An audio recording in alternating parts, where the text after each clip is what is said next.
I go by Iam F.A.M.E, and I am joining you from my home in El Dorado Hills, California. I am a creator of many things: a musician, a writer, a father, a husband, a person you can depend on at all times. The music that I create is just world music. I do hip hop, R&B, jazz, contemporary, to give people hope. I tend to share my stories as therapy, and I feel that my life can help influence someone else's life for the better good. I strive for that in everything that I create because I feel like as long as I can reach just one person, I've done my job.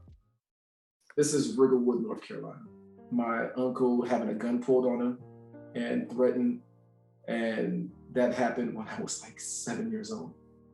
So yeah, my cousins, Eric and Terrell, were in the vehicle with me. Terrell is no longer with us due to the fact he was murdered. We were kids. My uncle was pulled over by a white officer. My uncle was basically asked to get out the vehicle, and he was physically harassed and verbally harassed.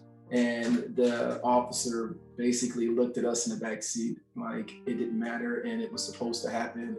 I remember Porch Monkey. I remember him being called the N-word, so a nigger.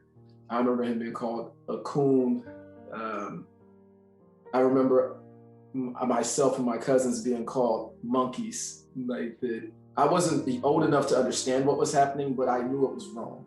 The older I got, I started realizing like that was my introduction to racism.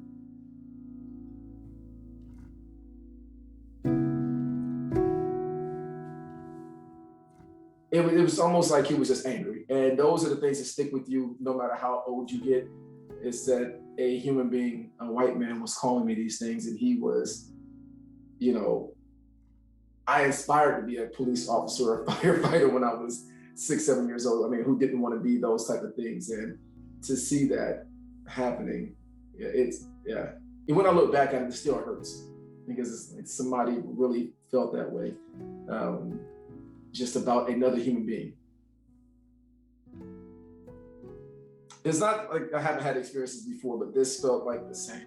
I was driving in my vehicle. I had a red Ford Explorer SUV. I'm a college basketball player and just living a life. A cop starts following me and flashes the lights behind me. And I'm like literally right where you turn into the campus. Me to get out of my vehicle with my hands up above my head. They had guns drawn on me. I put my hands up and I'm stepping out of the vehicle. And all I can ask is what I did. And I'm yelling, what did I do? What did I do? And they wouldn't tell me anything. And I had my hands on my head. I was told to get down on my knees, got on my knees, my hands on my head. They asked if I had any drugs or anything in the car, weapons. The president of the university's office, he can oversee the whole front of the university. He immediately saw what was going on and came down and it started yelling. The reason I was pulled over is because the vehicle I was driving, which was mine for literally 2-3 years, a brand new vehicle was stolen off a lot with dealer tag still on it. And I fit the description of the person who stole the vehicle. I realized that I was racially profiled. I was angry. I was furious. I was hurt. They finally asked me for my license and registration while the president's out there. I give it to them. It's my vehicle. And because I felt I was embarrassed, people were all around able to see they were looking. And I felt like some would look at me like, that's just another, and I hate to say this, that's just another nigga doing something wrong.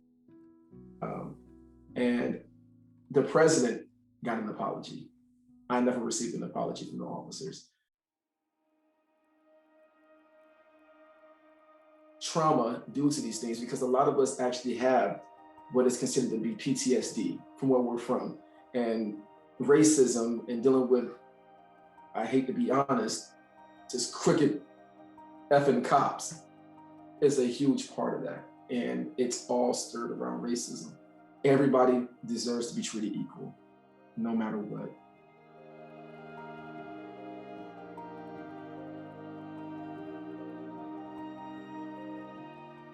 no matter if you're black, white, or whatever. When it comes to cops, I feel that your job is to protect and serve, not to disrupt and hurt. So.